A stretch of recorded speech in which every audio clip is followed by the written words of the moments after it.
केंद्रीय मंत्री गिरिराज सिंह इस वक्त हमारे साथ हैं। गिरिराज जी, जो आज सुबह जब काउंटिंग हुई थी तो देवेंद्र पाराशर मुझे बता रहे थे कि आपने भविष्यवाणी कर दी थी कि 170 पार होगा, और आपकी बात तो बिल्कुल सही साबित हो रही है।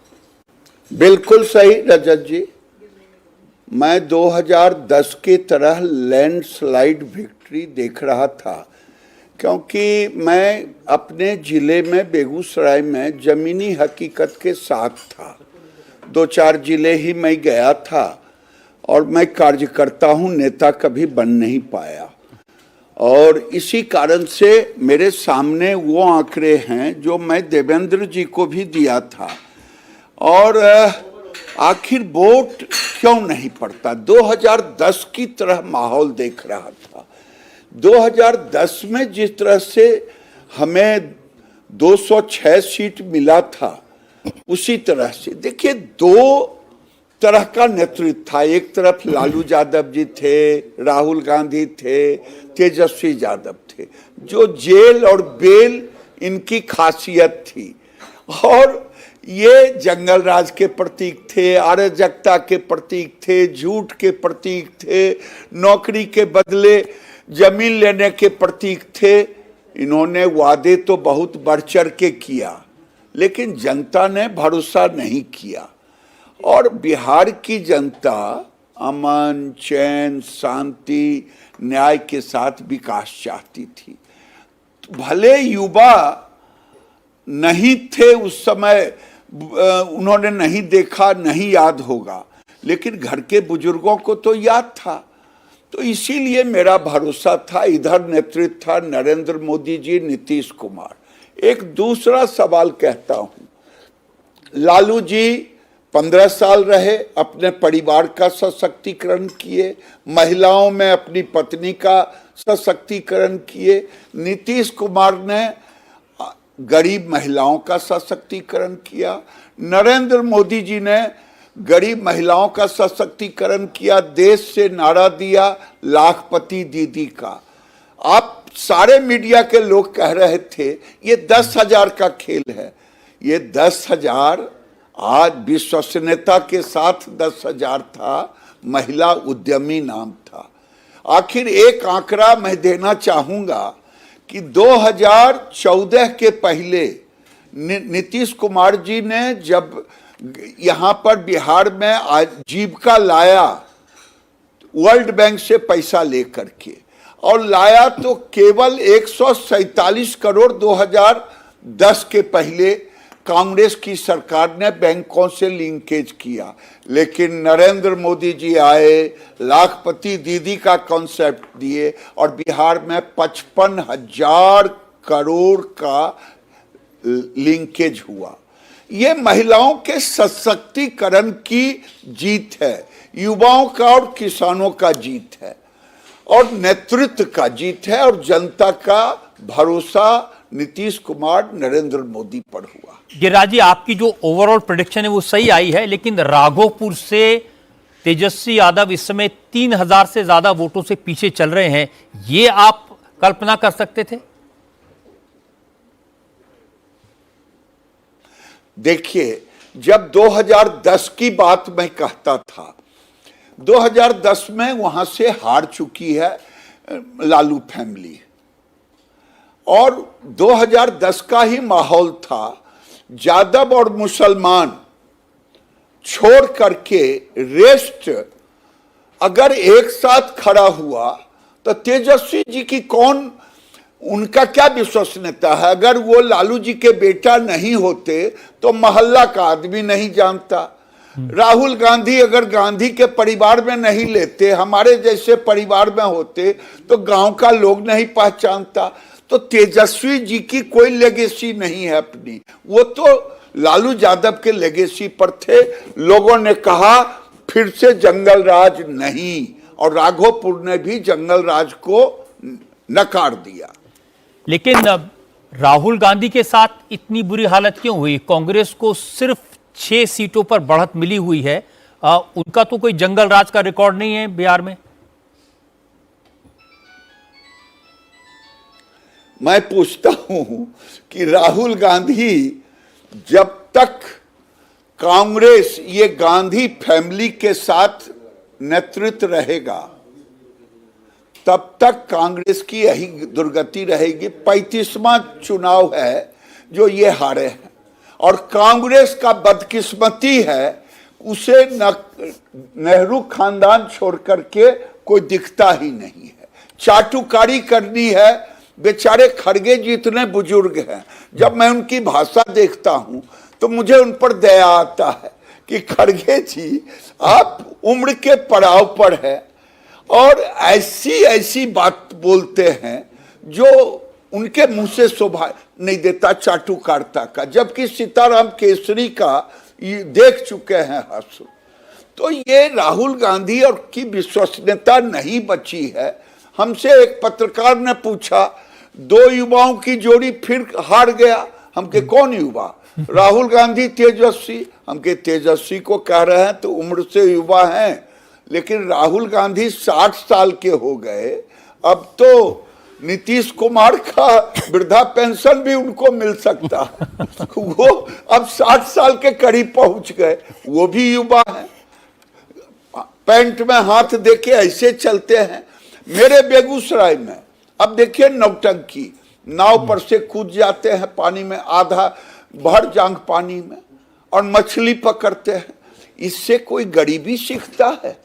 गरीबी कलावती के घर में राहुल गांधी जी रात बिताए, आपको याद होगा। लेकिन कलावती जी के घर की गरीबी नहीं मिटी, केवल कलावती की भी गरीबी जो ना मिटा सके उस पर भरोसा नरेंद्र मोदी जी ने 27 करोड़ लोगों को गरीबी रेखा से ऊपर किया। बिहार में 3 करोड़ गरीब गरीबी रेखा से ऊपर आए। ये होता है गरीबों के प्रति संवेदना। ट्रक ड्राइवर के साथ घूमना, पानी में कूद जाना। गरीबी वही जानेगा जिसके पैर फटे भी आई, वही जाने पीर पड़ाई। नरेंद्र मोदी, नीतीश कुमार इसको जानते हैं।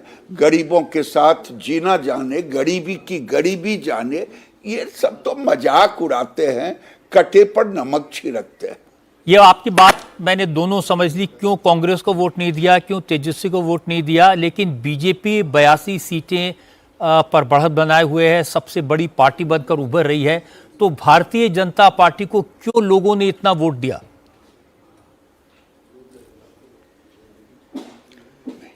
देखिए, अभी भी मैं कहता हूं 2010 की विक्ट्री जो हुई थी वही एनडीए का रहेगा स्ट्राइक रेट। एनडीए का मैं कह रहा हूं। 2-4 सीट आगे पीछे होना और अभी देखते जाएं, ये अंतिम रिजल्ट आते आते ये 200 सीट एनडीए जीतेगी। 200 सीट जीतेगी तो उसमें बीजेपी जदयू की लगभग बराबर की हिस्सेदारी होगी। इसको अलग से देखने की जरूरत नहीं है, मेरा मानना है। ये एनडीए का स्ट्राइक रेट 2010 की तरह रहेगा। मैं उन लोगों में से नहीं हूं कि माल महाराज का अब मिर्जा खेले होली और हम कह दें। ये नरेंद्र मोदी, नीतीश कुमार का स्ट्राइक रेट है। मोदी जी ने अपने पूरे कैंपेन में कट्टा, कारतूस, जंगल राज की बात की थी, तो उस समय कांग्रेस और आरजेडी दोनों लोग ये कहते थे वो इस तरह की बातें क्यों करते हैं, वो तो प्रधानमंत्री हैं, उनके लेवल पर इस तरह की बातें नहीं होनी चाहिए। जी, एक चीज मैं पूछता हूं, जब आरजेडी के मंच से उम्मीदवार के रहते हुए और तालियां बजावे, हंस के कहे, एक छोटा सा बच्चा गाना गाए कि तेजस्वी भैया के राज हैं हो भैया तक कटवा दी कनपटिए में सटा रंगवाजी, तो ये क्या है? उनके डीएनए में कट्टा ही है, उनके डीएनए में भ्रष्टाचारी है, उनके डीएनए में बलात्कारी है, उनके डीएनए में बिहार में जंगल राज है। ये जिसने देखा है वही उनकी रोंगटे खड़ी हो जाती थी। नई पत्नी के साथ जा रहा हो और उसकी अपहरण कर लिया जाए, क्या वो दिन बिहार भूल गया है? नीतीश कुमार के साथ ये जब जब सरकार में आए, आरजेडी के लोगों ने नीतीश कुमार के साथ रहते हुए उन्होंने अराजकता का माहौल बनाने की कोशिश की। तो ये लोग ने अभी अभी देखा है तेजस्वी के नेतृत्व में। गिरिराज जी नमस्कार, सौरभ बोल रहा हूं। ये ऐसे नतीजे आएंगे पता नहीं, इसका आभास महागठबंधन के नेताओं को था, शायद इसीलिए वो ये कह रहे थे कि अगर हमारे पक्ष में नतीजे नहीं आए तो हम बांग्लादेश नेपाल जैसा हाल पटना की सड़कों पर आपको दिखाएंगे। कोई कह रहे थे हम मर जाएंगे, गोली खा लेंगे। आपको लगता है कि ये नतीजे इतनी आसानी से स्वीकार करेगा विपक्ष? भाई ये स्वीकार करे ना करे, लोकतंत्र है। लोकतंत्र में तो जनता का जनादेश स्वीकारना पड़ता है, और जो नहीं स्वीकारेगा शायद उसे लोकतंत्र में भरोसा नहीं है। और ये जननी, लोकतंत्र की जननी है बिहार। आज से नहीं, लालू यादव जैसे लोग भले पैदा ले लिए, जो जयप्रकाश नारायण के कोख से पैदा लिए और कांग्रेस के गोद में चले गए और भ्रष्टाचार की जननी बन गए। ये लोग को भरोसा नहीं था। लालू यादव जिस ढंग से परिवारवाद का पोषण किया, भ्रष्टाचार का पोषण किया, जनता देख रही है ना। और ये जानते थे, इसीलिए ये कहना शुरू कर दिए कि हम ये करेंगे वो करेंगे। गलती से भी मैं आपके चैनल के माध्यम से कहूंगा कि अपने लोगों को समझा लो, नहीं तो ये न्याय के साथ विकास है, ये फिर गड़बड़ हो जाएगा। गिरिराज जी, आपने कहा कि आप नेता नहीं कार्यकर्ता हैं। हम लोग तो नेता मानते नहीं, आप कार्यकर्ता कह रहे हैं, तो कार्यकर्ता के लिहाज से कभी ये मन नहीं होता कि मुख्यमंत्री बीजेपी का होना चाहिए?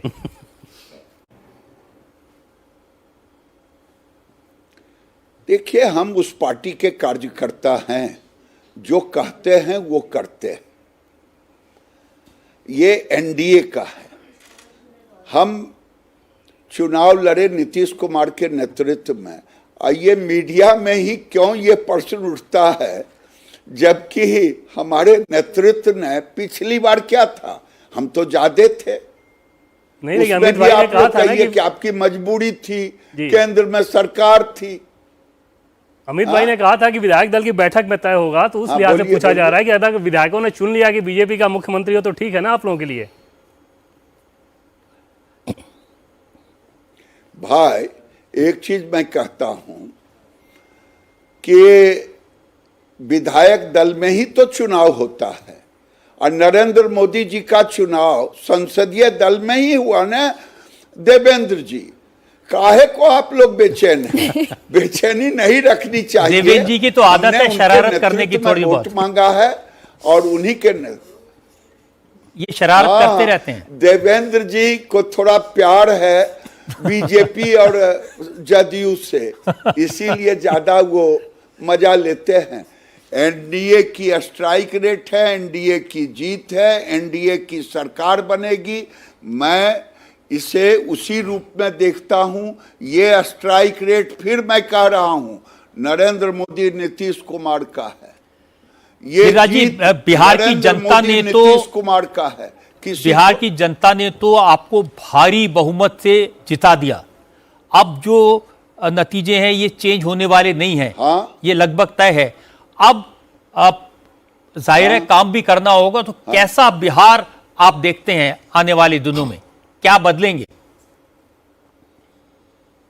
आने वाले दिनों में हमारे जैसे वर्कर से पूछे गए तो विकसित राज्यों से ऊपर जाने की इच्छा है। आखिर क्यों ना जाए?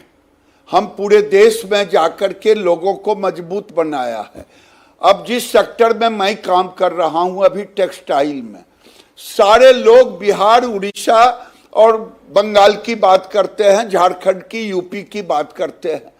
तो बिहार अब जिस ढंग से रनवे पर रजत जी टेकअप करने के लिए रनवे चाहिए, बिहार ने 20 सालों में रनवे तैयार कर लिया।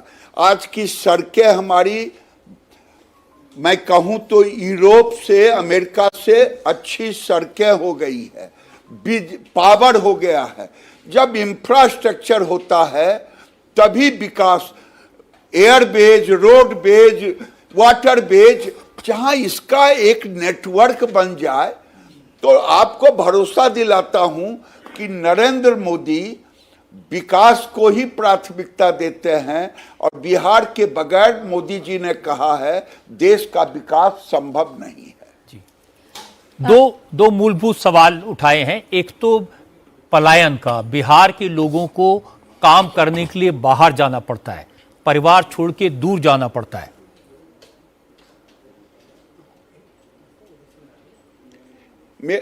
मैं हाँ रजत जी बोले।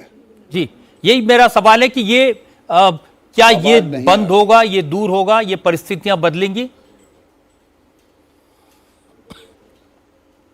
बिल्कुल। देखिए, मैं आपसे कहूं, एक माहौल 2024 जो सरकार है इसमें बनना शुरू हुआ है रोजगार का। एग्रीकल्चर, टेक्सटाइल, ये दोनों रोजगार को बहुत रोजगार देता है। ये मैं नहीं कह रहा हूं, आप हमसे अधिक जानते हैं। ये दोनों सेक्टर में अब एक नई उछाल आ रहा है। मैं आपको विश्वास दिलाता हूं, food technology, agriculture technology, agriculture output, ये सब वैल्यू एडिशन, ये सब पे काम हो रहा है बड़ी तेजी से। मैं जिस जिले में हूं, साधारण उस जिले में 16 लाख लीटर दूध होता है बेगूसराय में। लाखों लोगों को रोजगार दे रखा है। ये गांव के लोग ही तो हैं। हाँ, जब परसेंटेज लोग आने लगेंगे इसके कवरेज में, एग्रीकल्चर के, टेक्सटाइल के, तो आप लोगों को भी दिखने लगेगा। मैं दावे के साथ कहता हूं, अभी मनोज तिवारी जी ने सही कहा, पीएम और सीएम का सीट खाली नहीं है और विकास को विकसित होने से कोई रोक नहीं सकता। ये भारत के लिए जरूरी है, बिहार के लिए जरूरी है और ये प्रायोरिटी है। जी, मेरे साथ मीनाक्षी जोशी हैं गिरिराज जी, वो आपसे कुछ पूछना चाहती हैं। गिरिराज जी, दो प्रश्न है मेरे। एक टाल के इलाके को लेकर है, क्योंकि इसे दाल का कटोरा कहा जाता है। अभी भी क्षेत्र के किसानों के लिए बहुत कुछ किया जा रहा है। जो वहां पर किसानों से मेरी बातचीत होती है तो ये समझ में आता है। और ऐसे बहुत सारे इंटीरियर इलाके हैं जहां पर अच्छे स्कूल और अच्छे अस्पतालों की भी आवश्यकता है। अगर किसी को चोट भी लग जाए, कोई गंभीर बीमारी भी हो जाए, तो उन्हें बेगूसराय या पटना ना जाना पड़े। ऐसी व्यवस्थाएं भी इन इलाकों में होनी चाहिए। देखिए, आपको जानकारी होनी चाहिए, मैं उसी टाल इलाके में मेरा घर है। अब इंफ्रास्ट्रक्चर वहां पर डेवलप हो रहा है। अब फिर नए परिस्थितियों के साथ उस इलाके को एग्रीकल्चर से जोड़ने का, जहां तक स्वास्थ्य का सेवा कहे, ठीक है, मैं रजत जी का वो भी देखा था जिसमें हमारे स्वास्थ्य के सेक्टर में कई अस्पताल को दिखाए थे। लेकिन अब मैं कहूँगा, हर डिस्ट्रिक्ट हेडक्वार्टर में डायलिसिस की व्यवस्था, हर ग्रामीण सेक्टर में वेलनेस सेंटर, ये 2-3 साल में हमारे यहाँ बन रहा है, कुछ बना है। पूरे बिहार में ये स्ट्रक्चर तैयार हो चुका है। यानी पंचायत स्तर से लेके जिला स्तर तक ये क्वालिटी, जो एजुकेशन, क्वालिटी हेल्थ, ये सब पर ध्यान देने की जरूरत है। इससे मैं नकार नहीं सकता। लेकिन सरकार ने आज उम्मीद कर सकते हैं कि हर जिले में ऑक्सीजन जनरेटर हो गया, डायलिसिस हो गया, तो ये सब बहुत बड़ी चीज है। और ये धीरे धीरे 5 साल में मैं मान के चलता हूँ कि हेल्थ, एजुकेशन और इंडस्ट्री, ये तीनों एक दूसरे के साथ मिलकर के चलेगा तो एक नया बिहार अब दिखेगा। क्योंकि जिस बिहार में मैं बेगूसराय से चलता था और पटना आता था 3 घंटा 4 घंटे में, अब 1.5 घंटे में आते हैं। मैं तारीफ नहीं कर रहा हूं। अगर कोई आपके पत्रकार गए होंगे दिल्ली से, तो बेगूसराय की पुल जिस पर मोदी जी ने अभी उद्घाटन किया, वो जापान और जर्मनी यूरोप से अच्छी सड़कें हैं। तुलना मैं कर रहा हूं चुनौती के साथ केवल मुझे जब हमारे पास इंफ्रास्ट्रक्चर होगा, और इंफ्रास्ट्रक्चर केवल एक सेक्टर में नहीं है। एयरपोर्ट देखने के बाद कभी कल्पना नहीं किए होंगे कोई आदमी की बिहार में भी ऐसा एयरपोर्ट होगा। अब बेगूसराय में हम वाटर, एक तरह से वाटर बेस का हम तैयारी कर रहे हैं। रिफाइनरी है, फर्टिलाइजर है, थर्मल है, जिससे हमारा ग्रीन ट्रांसपोर्टेशन हो। तो ये कई चीजें हैं जो बिहार की सरकार और केंद्र की सरकार मिलकर के और ये तय कर रहा है। भरोसा, जैसे जनता ने भरोसा किया, आप जनता के लोगों को एक तरह से उनको दिखाने का काम करते हैं आगे की दिशा। तो आपसे भी कहूंगा कि आप भरोसा रखें केंद्र की सरकार और राज्य की सरकार पे। जी गिरिराज जी, हमें पूरा भरोसा है। लोकसभा में बिहार की जनता ने आपको भरपूर वोट दिया, विधानसभा में भरपूर वोट दिया, और हमें पूरा भरोसा है कि ये दोनों सरकारें, राज्य और केंद्र सरकार मिलकर बिहार का विकास करेंगी। बिहार उस ग्लोरी पर पहुंचेगा जिसके लिए बिहार हमेशा से जाना जाता है। आपका बहुत बहुत शुक्रिया गिरिराज जी। बहुत बहुत धन्यवाद रजत जी, आपकी टीम को।